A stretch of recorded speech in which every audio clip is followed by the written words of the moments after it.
haberme invitado a estar con ustedes hoy. Pero tengo un reclamo. Cuando le dije que sí, jamás imaginé lo que tenía que hacer. Y les digo por qué. Porque él me pidió que yo hablara de la presencia judía en México desde la época colonial hasta el día de hoy. Se pueden imaginar la cantidad de información que hay y la diferencia que hay entre una comunidad en la época colonial que realmente fue una comunidad de criptojudíos, de conversos del judaísmo, que vivían su judaísmo escondidas y que duró 300 años. Más saber qué pasó después, cuando se abole el Tribunal de la Inquisición, y después hablarles de lo que es la comunidad judía el día de hoy, es decir, una comunidad que se formó ya oficialmente en el año de 1912 y que gracias a Dios sigue hasta el día de hoy. Entonces dan ustedes idea de la cantidad de información que implica todo esto. Por ello, pues traté de hacer un poco de resumen en cada cuestión y hablarles un poco de la época colonial, un poco de lo que sucedió con ese grupo de criptojudíos y después explicarles un poco más adelante. Entonces, les leeré un poco de lo que preparé porque dije, es inmensa la información, y les pasaremos algunas fotos que elegimos entre dos de mis alumnos que están aquí con nosotros y a los cuales les agradezco mucho su colaboración, Gisela Cabral y Gustavo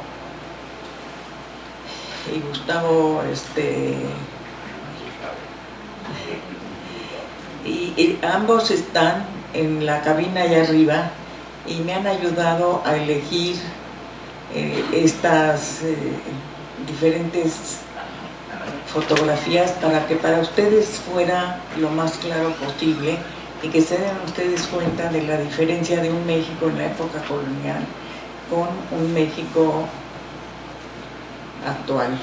Bueno, como seguramente todos saben, la historia de los judíos en México comienza desde el siglo XV, cuando fueron expulsados de España los judíos. Una historia que cuenta sufrimientos y penas para aquellos que tuvieron que salir de la península ibérica porque no aceptaron el bautismo. Fue este año de 1492 el fin de la vida judía en España, después de haber vivido ahí 15 siglos en una vida de desarrollo, cultura, progreso, etc. Fue el 31 de marzo de ese año, como ustedes seguro recuerdan, cuando los reyes católicos firmaron el edicto de expulsión de los judíos de sus reinos.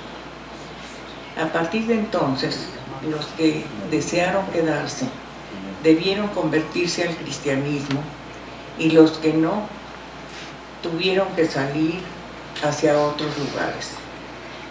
Esa fecha es de suma importancia no solo para España, sino para todo el resto del mundo.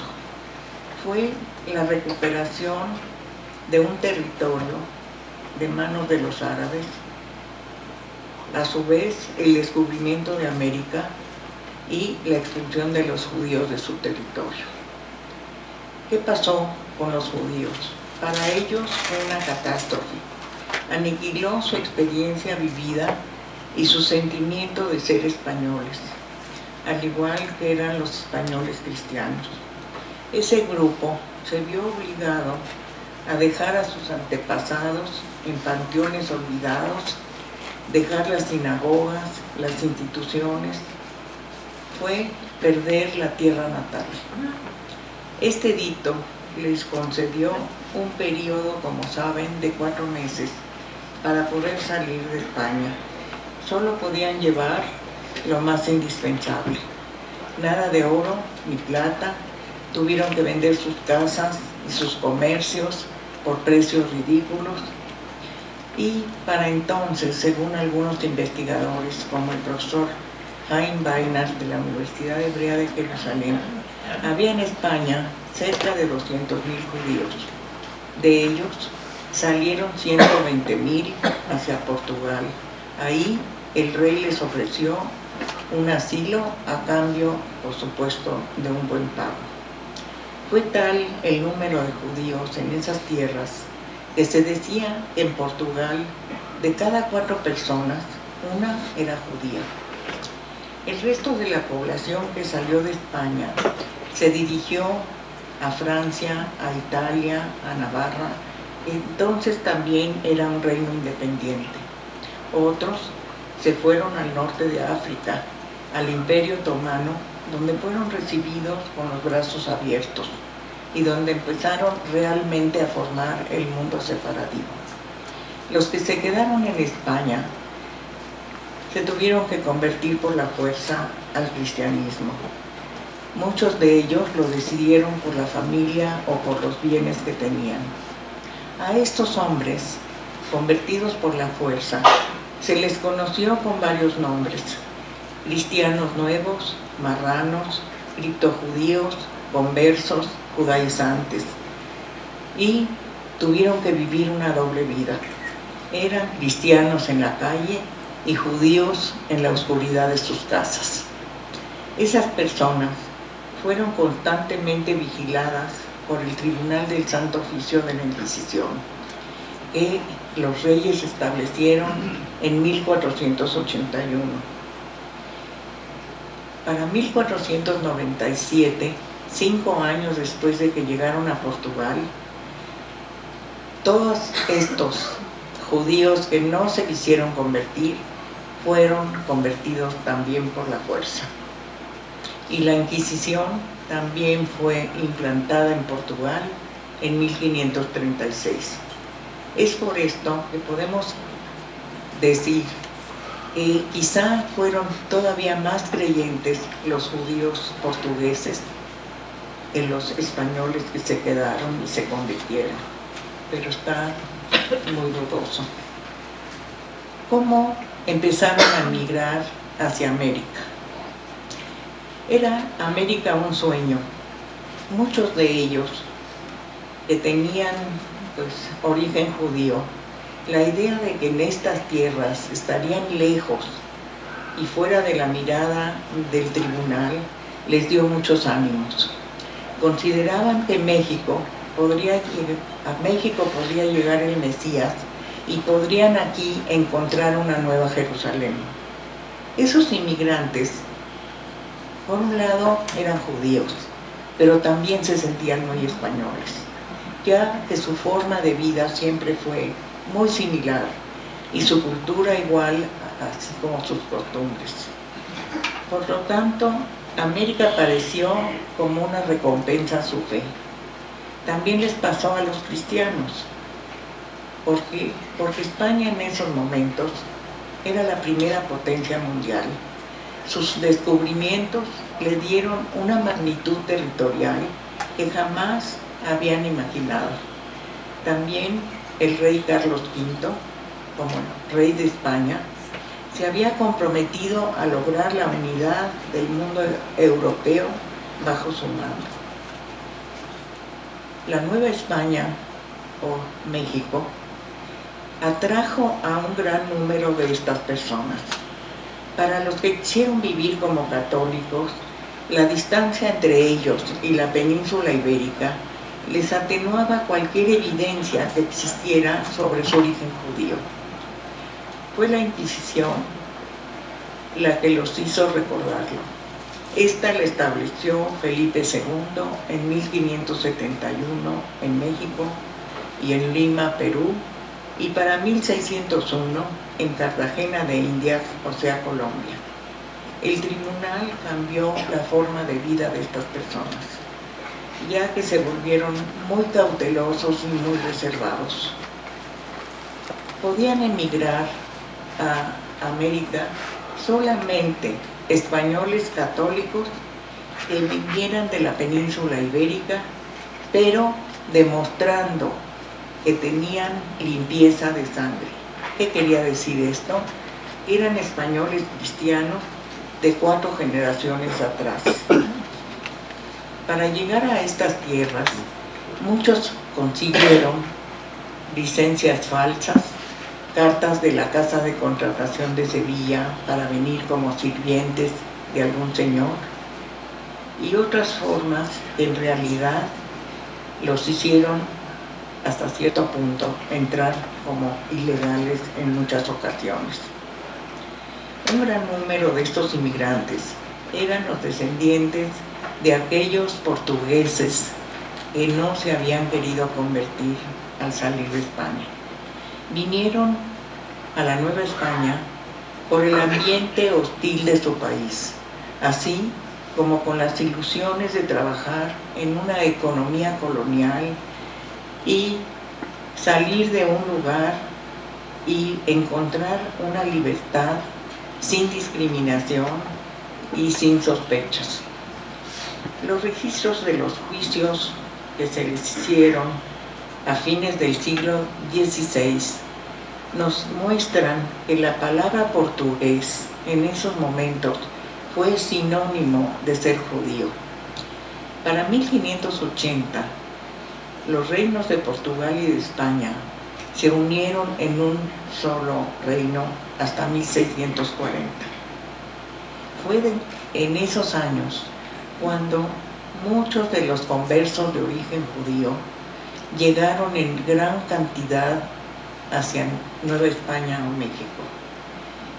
Puedo decirles que desde que Colón salió con sus 4 expediciones a encontrar las Indias, que en realidad encontró América, en sus barcos ya venían 86 personas de origen judío. Claro que coincidió con la expulsión de los judíos de España, y muchos de ellos se animaron a viajar a las tierras desconocidas, y algunos hasta se quedaron a vivir en islas descubiertas por Colón. ¿Quién descubrió México? Cortés. Cortés llegó en 1519. Claro que con él también venían personas de origen judío. 4 de estas personas, desde entonces, fueron acusadas por ser judaizantes, por seguir la ley de Moisés, y 2 de ellos, en 1528, fueron quemados en México en la hoguera. Para el año de 1536, ya se supo en la ciudad que había una pequeña comunidad de personas que practicaban el judaísmo. La Inquisición entonces arrestó a un cantinero que se llamaba Francisco Millán, de origen judío. Cuando lo tomaron preso, tuvo que hablar de sus correligionarios que iban los sábados a comprarle el vino para hacer el Shabbat. Entonces ya encontramos un grupo en la Ciudad de México, otro grupo en Tlaxcala, otro grupo hacia arriba en Mérida, y podemos también comentar que uno de los conquistadores del noroeste de México, seguramente han oído hablar de ellos, la familia Carvajal. Luis de Carvajal y de la Cueva, que le llamaban el Viejo, llegó a México con una capitulación que le concedió el rey Felipe II, y en ella le decía que poblara el noroeste de México y que podía traer 100 familias para ese propósito. Entre estas, el 75% eran de origen judaizante. La primera de ellas era su propia hermana y su cuñado, que vinieron con 9 hijos. Uno de ellos, el famoso Luis de Carvajal el Mozo, que se convirtió en 7 años en el líder de la comunidad judía de la Ciudad de México. Mucho se ha hablado de este joven y de la vida que pasó y lo que él escribió. Fue sustraído del Archivo General de la Nación hace 84 años. Hace un mes estos pequeños libritos fueron recuperados y están de nuevo en México en la biblioteca del Museo de Antropología. ¿A dónde se establecieron estos judaizantes en la República Mexicana? Les puedo decir que hubo pequeñas comunidades en Veracruz, en Puebla, Oaxaca, Guanajuato, Querétaro, Taxco, Pachuca, Guadalajara, Zacatecas y por supuesto en Acapulco. Iban llegando también buscando lugares mineros, porque ahí se sentían más alejados del Tribunal de la Inquisición. Algunos se dedicaron al comercio y a la industria pequeña y fueron importadores de productos del Oriente. Formaron una élite de comerciantes en la Nueva España. Algunos hasta tenían naves con las cuales viajaban hacia Europa y hacia China. Traían todo tipo de mercancías. Eran los surtidores de los almacenes de la Ciudad de México, de Oaxaca, de Zacatecas. Y se destacaron no solamente en el comercio, sino que hacían transacciones de cacao con Venezuela y otros productos los traían de Perú. Pero lo que sí es notable es que todos ellos tenían una gran devoción por su judaísmo, por la ley de Moisés, y celebraban todas las fiestas y ceremonias judías, aunque fueran en forma clandestina. A partir de 1590 empezaron las persecuciones contra ellos, sobre todo la realización de los que llamaron los famosos autos de fe, donde salían estos pobres personajes con sus sentencias, y entre los cuales salieron en ese año los Carvajal, el tío, el sobrino, su hermana, las 3 hijas mayores. En esa ocasión los dejó el tribunal libres, pero con la advertencia de que no podían seguir con su religión o acabarían en la hoguera. Esta fue realmente el principio de la desintegración de esta comunidad en México. En 1596 los Carvajal fueron quemados en la hoguera por seguir creyendo en la ley de Moisés. Para el siguiente siglo se dieron varios autos de fe.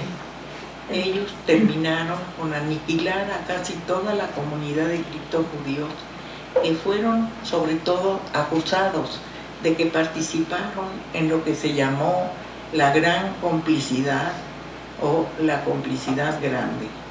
Fueron arrestados 140 judíos, entre ellos los 3 líderes de la comunidad. Uno de ellos fue Simón Báez Sevilla y el otro Tomás Treviño de Sobremonte. Ese auto de 1649 marcó el fin de esa comunidad que fue próspera, que desarrolló la economía de México en esos momentos y que tardó después mucho tiempo en reponerse. La Inquisición deportó a muchas personas hacia la península ibérica. Los inquisidores se quedaron con sus bienes y sus hijos tuvieron que cargar con el estigma de ser descendientes de herejes que fueron penitenciados por la Inquisición. Ya para el siglo XVIII puedo decirles que ya quedaban pequeñas comunidades, sobre todo en Veracruz, en Puebla, en Tlaxcala, en Guadalajara, pero realmente aquellos que buscaban la libertad de cultos Siguieron caminando hacia el norte y se establecieron en pueblos y serranías muy lejanas, que llegaron a formar hasta pueblos completos que se llamaban como alguno de sus habitantes. En el movimiento de independencia que se dio en el siglo XIX, algunos de ellos participaron, pero otros regresaron a Europa sintiéndose españoles y pensando que allí volverían a ser lo que siempre fueron, judíos abiertamente. Los que se quedaron en el país se asimilaron a la cultura mexicana. Solamente conservaron ciertos objetos rituales que les recordaban su pasado, pero sí puedo confirmar que muchas familias mexicanas tienen hasta el día de hoy raíces en ese pasado colonial de estos conversos judaizantes. Ahora pasamos un poco a qué pasó en el siglo XIX. Durante el siglo XIX fueron muy pocos los judíos que se aventuraron a venir a México. Les quedaba el recuerdo terrible de todas esas atrocidades que cometió el Tribunal de la Inquisición. ¿Cuándo termina en México de funcionar este tribunal? Hasta 1834. Así que por ello vemos muy pocos judíos que se aventuran en el siglo XIX a llegar aquí. Les puedo decir, sobre todo, de dos familias, considero muy destacadas en ese sentido. Una de ellas fue la familia de la famosa escritora Anita Brenner. Anita Brenner llegó con su familia a la ciudad de Aguascalientes, viniendo de los Estados Unidos, y los padres habían llegado a los Estados Unidos huyendo de las persecuciones, etcétera, y antisemitismo polaco. Buscaban, por supuesto, encontrar mejores situaciones y mejora económica. Pero se vino la revolución en México y regresaron a los Estados Unidos. Sin embargo, Anita regresó y participó en el recibimiento de nuevos inmigrantes y apoyó a una gran institución que fue la B'nai B'rith, que a principios del siglo XX empezó a recibir nuevos inmigrantes.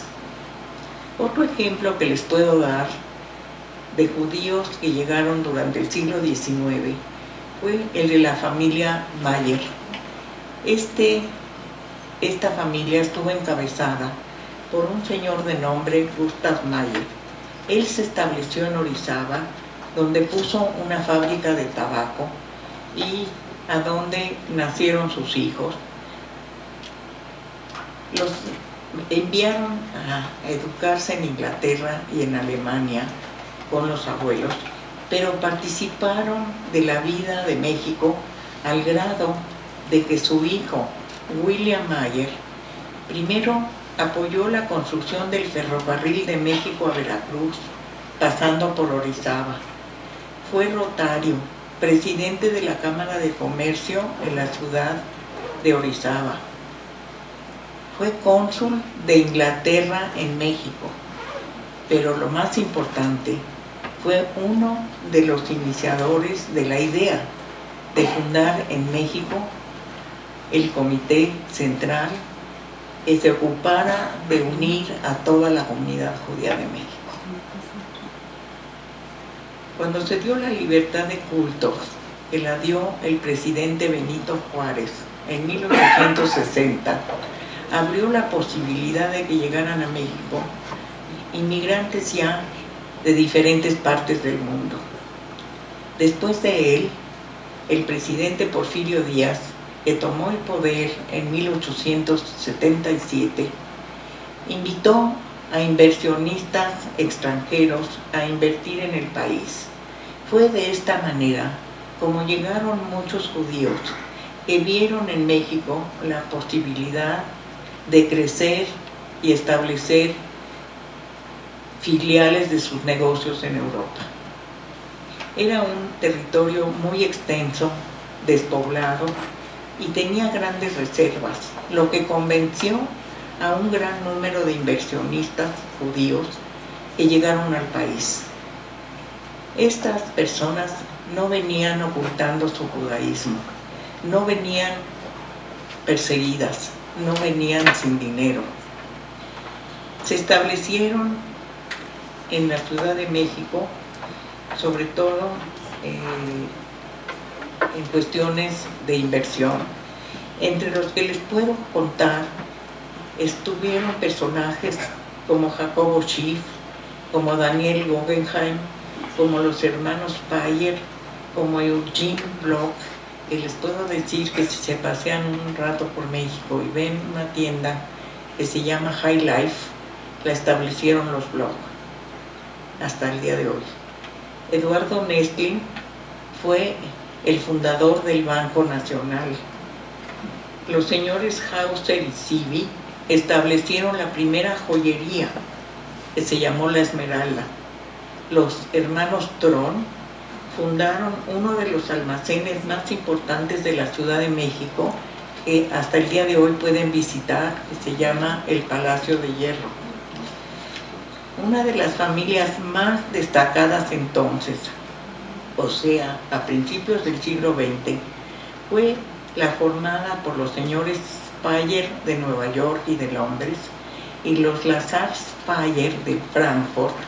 En el año de 1904 prestaron al gobierno la mayor parte de los 40 millones que se necesitaban para adquirir los ferrocarriles, y así en 1908 se fundaron los Ferrocarriles Nacionales de México.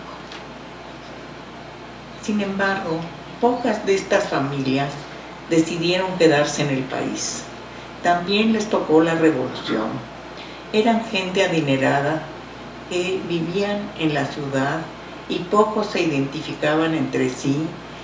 Vivían en sus negocios en la parte de arriba, algunos en habitaciones y casas muy lujosas, pero en realidad cuando renunció Porfirio Díaz en mayo de 1911, la ciudad, que tenía 200,000 habitantes, ya para entonces se acercaba al 500,000. Empezó a aumentar la llegada de migrantes extranjeros. Se sabe, por ejemplo, que en 1890 vivían en la capital 7,200 personas de origen extranjero, pero ya para 1910 eran 22,000. La mayoría vivían en el centro de la Ciudad de México, donde ustedes estuvieron ayer. Tenían sus negocios, como les dije, vivían en la parte de arriba. Los más pudientes eran los franceses, que vivían alrededor de la Plaza Mayor, con negocios como ya les comenté, el Palacio de Hierro, el Puerto de Veracruz y el Centro Mercantil, entre otros. Otra ola de inmigrantes que llegaron por fines del siglo XIX y principio del XX fueron inmigrantes totalmente distintos a los franceses o a los inversionistas que llegaron antes. Ellos venían del antiguo Imperio Otomano, sobre todo judíos de Siria, de Damasco y de Alepo, y algunos del Líbano. Eran personas con escasos recursos económicos que se insertaron en esta sociedad donde no existían los mecanismos comunitarios de los que gozaban los emigrantes de Europa. Estos judíos fueron vistos con mucho recelo. No contaban con ninguna ayuda sobre todo de estos correligionarios franceses con los cuales nunca se identificaron. Su inmigración, les puedo comentar, que se llama inmigración en cadena. ¿Por qué? Porque llegaban los jóvenes y poco a poco se iban instalando y traían a la familia. Buena parte de ellos se dedicaron al comercio ambulante, a la venta de artículos en abonos, y vivían en grupos, en vecindades en el centro de la ciudad, en calles como Jesús María, como Correo Mayor, como Soledad, y se congregaban en casas para llevar a cabo sus servicios religiosos. Eran judíos muy ortodoxos y muy observantes. México fue uno de esos países que investigaron ciertas organizaciones judías para ver la posibilidad de crear en México una comunidad o crear asentamientos en algunas colonias. Pero sin embargo, desde la época de Díaz, solo este hombre les había ofrecido que llegaran solamente como comerciantes en general. Un personaje que puedo decirles que vino a México con el propósito de unir a todos los judíos que se encontraban entonces aquí, fue un rabino de nombre Martín Cielonca. Martín Cielonca tenía su congregación en la ciudad de El Paso, Texas, y llevaba el nombre de Monte Sinaí. Para él era fundamental que los judíos que llegaban a México pensaran en formar una comunidad permanente y no estuvieran pasando ilegalmente a los Estados Unidos. Llegó en 1908 porque lo enviaron las congregaciones hebreas de los Estados Unidos. Quería conocer a los judíos de México, visitó muchas ciudades y él mismo comentó que no encontraba ni un minyan y solamente donde había un grupo mayor era en la Ciudad de México. No había una institución que pudiera unirlos. Nadie sabía de ellos, los conocían como alemanes, franceses, árabes, polacos, rusos, y después de buscar y buscar, logró en el templo masónico reunir a un grupo de personas y tratar de organizarlos en una congregación judía. Sin embargo, el problema era que las tradiciones eran distintas, sus costumbres diferentes, y no se podía lograr una organización completa. Comentaron que en unos años antes, en 1905, también se habían reunido, y se habían reunido con un profesor, el profesor Rivas, que también insistía en formar una comunidad judía permanente. Por fin aceptaron a Cielonca. Establecieron una sociedad de beneficencia a la cual llamaron Alianza Monte Sinaí. Eligieron el nombre en honor a él y, por supuesto, a su congregación. Fue en el año de 1912 cuando lograron las primeras juntas que harían que esta comunidad fuera legal en la República Mexicana. Fue el 14 de junio de ese año, en el templo masónico, donde se reunieron los judíos que vivían en la capital y firmaron esa creación de la Beneficencia Alianza Monte Sinaí. Esta estuvo fundada bajo varios de los correligionarios, entre ellos el señor Jacobo Granat, Isaac Capón, Carlos Mizrahi, Francisco Cohen, David Selen, Natán Grossman, Volkovich y Weinstock. Se reunieron todos los judíos sin distinción de ser ni sefaraditas o askenazitas, todos juntos. Todos los hombres de 15 años y más debían ser miembros y pagar su cuota de 10 pesos. Para abril de 1913 empezaron a ver la urgencia de tener un panteón. Fue así como, a sugerencia del señor Granat y Weinstock, se formó una sociedad para formar y conseguir la compra del panteón. Se propuso, para la mejor marcha de la sociedad, que hubiera una comisión que representara sobre todo a la colonia de Damasco y Alepo. Eso fue muy importante. La situación en el país entonces no era nada fácil. Estaba en plena revolución. Era difícil reunirse y llevar a cabo las reuniones y las juntas.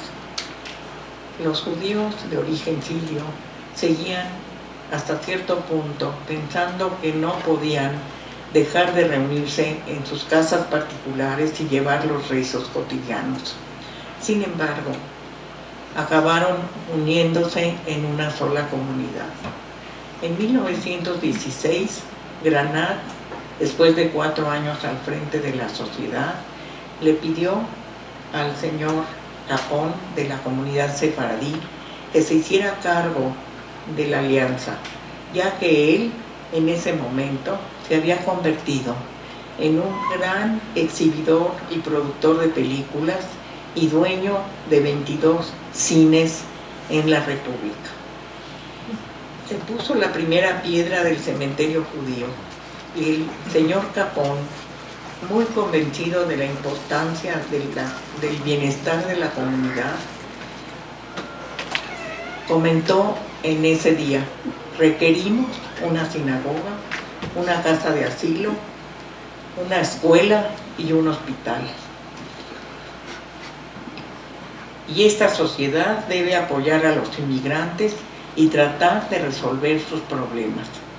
Lo primero fue comprar el panteón, que con ayuda del señor Granat, que puso un préstamo, se logró adquirir. Sin embargo, la Alianza Monte Sinai, gracias a Dios, logró tener un local propio, construir una sinagoga en la calle que ahora ustedes visitaron, Justo Sierra 83. Ahí se reunían todos los miembros de esta comunidad. Sin embargo, en 1922 se inició la separación de todos estos grupos, de estos judíos, por diferencias en las costumbres, por diferencias en los rezos, y esto creó que en México se formaran diferentes sectores que conforman una sola comunidad. El primer sector que se separó fue el de los ashkenazitas. Estos formaron una nueva institución a la cual le llamaron Midge Israel, y rezaban en otro lugar, en las calles de 5 de Mayo, y después se mudaron a Tacuba 15, que fue un club a donde todas las instituciones judías encontraron cabida. Los segundos que tomaron la decisión de separarse fue el sector sefaradí. El sector sefaradí estaba al frente Isaac Capón.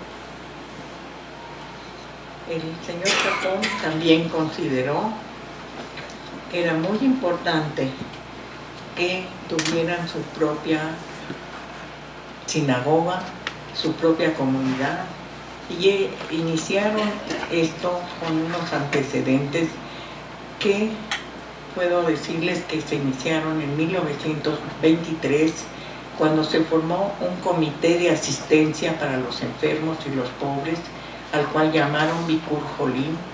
Al siguiente año el grupo se separó de la alianza y formó la institución llamada Sociedad de Beneficencia Privada La Fraternidad, y después de eso quedó formada la Comunidad Sefaradí de México. Los fundadores, el señor Chuck Penjas, Daniel Montequillo, Isaac Babani, Isaac Nishni, Nisim Eliakim y otros. También empezaron a organizarse las mujeres en torno a esta sociedad que fue conocida como la Buena Voluntad. También, como todas las demás, fundaron sinagogas, escuelas, su propio cementerio, etc. Así que, como ya escuchamos hace un rato, el nombre de Monte Sinaí permaneció con el sector de Damasco. Este sector ha conservado el nombre hasta el día de hoy. Sus primeras actividades también se ocuparon de la beneficencia y de la educación. Todos los grupos trataron de dar continuidad a sus costumbres y a sus tradiciones. Las instituciones que los grupos formaron fueron ampliando el aspecto de la vida comunitaria y fueron fortaleciendo las relaciones con el país, sobre todo con la creación del Comité Central. El Comité Central, puedo decirles que fue realmente el primer punto de unión de todos los sectores de la comunidad. Y de ahí el Centro Deportivo Israelita, un lugar donde acoge a todos los sectores de la comunidad judía de México.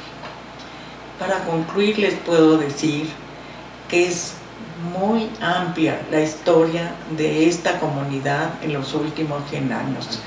Las instituciones que ha creado, las escuelas que ha fundado, los jóvenes que han trabajado en las diferentes instituciones son dignos de elogio. Pero una sola cosa aún no ha sucedido. Son 3 las instituciones que han logrado unir a todos los sectores, como ya mencioné: el Comité Central, el Deportivo y el Centro de Documentación e Investigación Judío de México.